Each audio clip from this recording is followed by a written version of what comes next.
ഇന്നത്തെ നമ്മുടെ topic will have to be എന്ന ഒരു സ്ട്രക്ചറാണ്. ഇത് നമുക്ക് സംസാരിക്കുമ്പോഴൊക്കെ വളരെയധികം യൂസ്ഫുൾ ആണ്. അപ്പോൾ എങ്ങനെയാണ് ഈ വിൽ ഹാവ് ടു ബി എന്ന ഒരു സ്ട്രക്ചർ ഉപയോഗിക്കുന്നത് എന്ന് നോക്കാം. വിൽ ഹാവ് ടു ബിയുടെ ഒപ്പം നമുക്ക് ഒരു നൗൺ ഉപയോഗിക്കാം. For example, will have to be a team leader എന്ന് പറഞ്ഞാൽ ഒരു ടീം ലീഡർ ആകേണ്ടി വരും. ഫ്യൂച്ചറിലെ ഒരു കാര്യമാണ്, അത് ചെയ്യേണ്ടി വരും. അത് ഇഷ്ടമുണ്ടെങ്കിലും ഇല്ലെങ്കിലും അത് ഒരു ബാധ്യതയാണ്, അത് ചെയ്യേണ്ടി വരും എന്നാണ്. Will have to be a team leader, അത് ഒരു ടീം ലീഡർ ആകേണ്ടി വരും. Will have to be fluent in English എന്ന് പറഞ്ഞാൽ ഇംഗ്ലീഷിൽ ഫ്ലുവൻറ്റ് ആകേണ്ടി വരും. അവിടെ വിൽ ഹാവ് ടു ബി കഴിഞ്ഞിട്ട് ഫ്ലുവൻറ്റ്, അത് ഒരു അഡ്ജക്റ്റീവ് ആണ്. അപ്പം നമുക്ക് അഡ്ജക്റ്റീവ് ഉപയോഗിക്കാം. വിൽ ഹാവ് ടു ബി കഴിഞ്ഞിട്ട് നൗൺ ഉപയോഗിക്കാം. പിന്നെ വിൽ ഹാവ് ടു ബി കഴിഞ്ഞിട്ട് ഒരു വേർബിൻ്റെ V3 ഫോം ഉപയോഗിക്കുന്ന സിറ്റുവേഷൻസും ഉണ്ട്. ഇതെല്ലാം ഡീറ്റെയിൽ ആയിട്ട് തന്നെ നമുക്ക് ഇന്ന് നോക്കാം. അപ്പം ഈ ലെസൺ കഴിയുമ്പോഴേക്കും വിൽ ഹാവ് ടു ബി എന്നതിൻ്റെ ഉപയോഗം വളരെ കൃത്യമായിട്ട് നിങ്ങൾക്ക് മനസ്സിലാവും. ആദ്യം നമുക്ക് will have to be plus noun നോക്കാം. Will have to be a listener എന്ന് പറഞ്ഞാൽ ഒരു ലിസണർ ആകേണ്ടി വരും. ചില ആളുകളും പല കാര്യങ്ങളും സംസാരിക്കുമ്പോൾ നമ്മൾ അതൊന്നും ശ്രദ്ധിക്കാതെ ഇരിക്കുക എന്ന് പറഞ്ഞാൽ അത് ശരിയായ കാര്യമല്ല. അപ്പോൾ will have to be a good listener എന്ന് പറഞ്ഞാൽ നല്ല ഒരു ലിസണർ ആകേണ്ടി വരും. Will have to be the team leader എന്ന് പറഞ്ഞാൽ ഒരു ടീം ലീഡർ ആകേണ്ടി വരും. Will have to be a mentor എന്ന് പറഞ്ഞാൽ ഒരു മെന്റർ ആകേണ്ടി വരും. Will have to be a role model, ഒരു റോൾ മോഡൽ ആകേണ്ടി വരും. She will have to be the leader of the team എന്ന് പറഞ്ഞാൽ അവൾക്ക് ആ ടീമിന്റെ ലീഡർ ആകേണ്ടി വരുന്നതാണ്. She will have to be, അതായത് ആകേണ്ടി വരിക എന്ന അർത്ഥത്തിലാണ് അവിടെ ബി ഉപയോഗിക്കുന്നത്. You will have to be the role model for the younger generation. നിങ്ങൾക്ക് യങ്ങർ ജനറേഷന്റെ ചെറുപ്പം ആയിട്ടുള്ള ആ ജനറേഷന് ഒരു റോൾ മോഡൽ ആകേണ്ടി വരും. You will have to be a role model for the younger generation. അപ്പോൾ റോൾ മോഡൽ എന്നതാണ് ഇവിടെ നൗൺ ഉപയോഗിച്ചിരിക്കുന്നത്. അതൊരു നൗൺ ഫ്രേസ് ആണ്. He will have to be a good listener to understand the problem. To understand the problem എന്ന് പറഞ്ഞാൽ problem മനസ്സിലാക്കുന്നതിന് വേണ്ടി he will have to be a good listener. അദ്ദേഹത്തിന് ഒരു നല്ല ലിസണർ ആകേണ്ടി വരും. അല്ലാതെ ലിസൺ ചെയ്യാതെ കാര്യങ്ങളൊന്നും നടക്കില്ലല്ലോ. അപ്പോൾ അത് നിർബന്ധിതരായി തീരുന്നതാണ്, അങ്ങനെ ചെയ്യേണ്ടി വരും, അതൊരു ബാധ്യതയാണ്.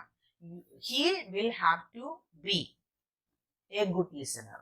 അപ്പോൾ എ ഗുഡ് ലിസണർ എന്നത് അവിടെ നൗൺ ഫ്രേസ് ആണ്. വിൽ ഹാവ് ടു ബി എന്നതിൻ്റെ കൂടെ നമ്മൾ നൗൺ ആണ് അല്ലെങ്കിൽ നൗൺ ഫ്രേസ് ആണ് ഉപയോഗിച്ചത്. ഇത് കൂടാതെ വിൽ ഹാവ് ടു ബി എന്നതിൻ്റെ കൂടെ നമുക്കൊരു അഡ്ജക്റ്റീവ് ഉപയോഗിക്കാം. For example, the candidate will have to be fluent in English to get the job. നോക്കൂ, ജോലി കിട്ടുന്നതിന് വേണ്ടി ദ കാൻഡിഡേറ്റ് എന്താ വേണ്ടത്? The candidate will have to be fluent. Be കഴിഞ്ഞിട്ട് ടു ബി ഫ്ലുവൻറ്റ് എന്നാണ് ഉപയോഗിച്ചിരിക്കുന്നത്. ഫ്ലുവൻറ്റ് ആകേണ്ടി വരും. അപ്പോൾ അതിനുള്ള പ്രാക്ടീസ് ചെയ്യണം എന്നാണ്. ആകേണ്ടി വരും, അതൊരു ബാധ്യതയാണ്, അല്ലെങ്കിൽ അത് നിർബന്ധിതരായി തീരുന്നതാണ്. ചിലപ്പോൾ അത് സാധിക്കുന്നുണ്ടാവില്ല, പക്ഷേ അങ്ങനെ ചെയ്യേണ്ടി വരും ആ ജോലി കിട്ടണമെങ്കിൽ. The candidate will have to be fluent in English to get the job. നോക്കൂ, ഫ്ലുവൻറ്റ് എന്നത് അഡ്ജക്റ്റീവ് ആണ്. You will have to be smart to solve the puzzle. ആ പസിൽ സോൾവ് ചെയ്യുന്നതിന് നിങ്ങൾക്ക് എന്താവണം? You will have to be smart. നല്ല smart ആകേണ്ടിയിരിക്കുന്നു. നിങ്ങൾക്ക് നല്ല സ്മാർട്ട് ആകേണ്ടി വരും, അല്ലാതെ പറ്റില്ല എന്നാണ്. You will have to be confidence to give a presentation. നോക്കൂ, you will have to be confident, നിങ്ങൾ കോൺഫിഡൻറ്റ് ആകേണ്ടി വരും. To give a good presentation, നല്ലൊരു പ്രസന്റേഷൻ ചെയ്യുന്നതിന്, നന്നായിട്ടൊരു പ്രസന്റേഷൻ അവതരിപ്പിക്കുന്നതിന് ടു ഗിവ് എ പ്രസന്റേഷൻ അതിനെന്ത് വേണം?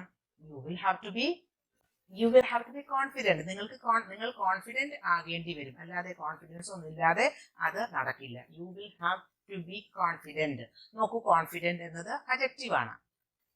He will have to be brave to face the challenges. വെല്ലുവിളികളൊക്കെ നേരിടുന്നതിന് ടു ഫേസ് ദ ചലഞ്ചസ് എന്ത് ചെയ്യണം?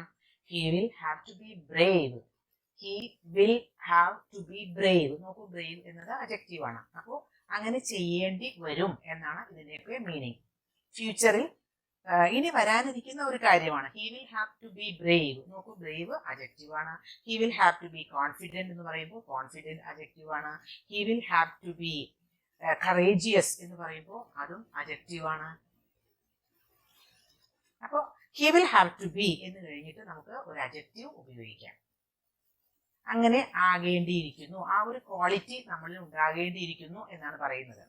വിൽ ഹാവ് ടു ബി കഴിഞ്ഞിട്ട് അഡ്ജക്റ്റീവ് ഉപയോഗിക്കാൻ പഠിച്ചു, അതുപോലെ തന്നെ നൗൺ ഉപയോഗിക്കാൻ നമ്മൾ പഠിച്ചു കഴിഞ്ഞു. ഇനി വിൽ ഹാവ് ടു ബി കഴിഞ്ഞിട്ട് വേർബിന്റെ ഒരു V3 ഫോം, അതായത് പാസ്റ്റ് പാർട്ടിസിപ്പിൾ ഫോം ഉപയോഗിക്കുന്ന സിറ്റുവേഷൻസ് ഉണ്ട്. Will have to be plus V3 form. ഇത് ഉപയോഗിക്കുന്നത് പാസീവ് വോയിസ് സെന്റൻസുകളിലാണ്. നാളെ മോർണിംഗ് ആവുമ്പോഴേക്കും ആ റിപ്പോർട്ട് സമർപ്പിക്കപ്പെടേണ്ടതുണ്ട്, അല്ലെങ്കിൽ സമർപ്പിക്കപ്പെടേണ്ടി വരും എന്നാണ്. അങ്ങനെ ഒരു ആവശ്യമുണ്ട്, നാളെ അത് ചെയ്യേണ്ടി വരും. The report will have to be submitted by tomorrow morning.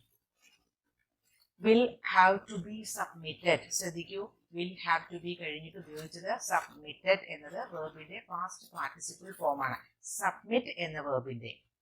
അപ്പോൾ ആരാണ് സബ്മിറ്റ് ചെയ്യേണ്ടത് എന്ന് പറയുന്നില്ല. ആ റിപ്പോർട്ട് സമർപ്പിക്കപ്പെടണം, സബ്മിറ്റ് ചെയ്യപ്പെടണം, അത് ചെയ്യപ്പെടേണ്ടതുണ്ട് എന്നാണ് പറയുന്നത്. Will have to be submitted. Somebody will have to do that. Somebody will have to do that. അത് ആരാണ് എന്ന് പറയുന്നില്ല. The report will have to be submitted. അപ്പോൾ പാസീവ് ഫോമിൽ വരുമ്പോൾ അവിടെ ഒരു ബി വന്നു. അതല്ലെങ്കിൽ ആക്റ്റീവ് വോയിസിലാണെങ്കിൽ അവിടെ ബി ഉണ്ടാവില്ല. Will have to submit the report എന്നതാണ് the report will have to be submitted എന്ന് പാസീവ് ഫോമിലേക്ക് മാറ്റുന്നത്. അടുത്ത കൊല്ലം ആവുമ്പോഴേക്കും ആ ന്യൂ പോളിസി ഇംപ്ലിമെന്റ് ചെയ്യപ്പെടേണ്ടതുണ്ട്, അല്ലെങ്കിൽ ഇംപ്ലിമെന്റ് ചെയ്യപ്പെടേണ്ടി വരും എന്നർത്ഥത്തിൽ നമുക്ക് വിൽ ഹാവ് ടു ബി ഉപയോഗിക്കാം.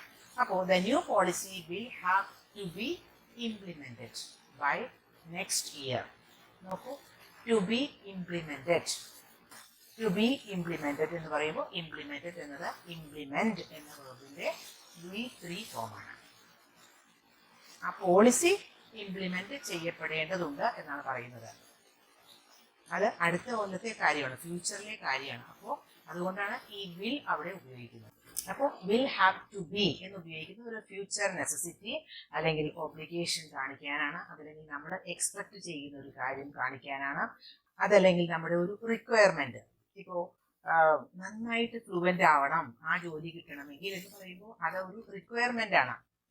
He will have to be fluent in English to get the job എന്ന് പറയുമ്പോൾ അവിടെ റിക്വയർമെന്റ് ആണ്. അപ്പോൾ വിൽ ഹാവ് ടു ബി.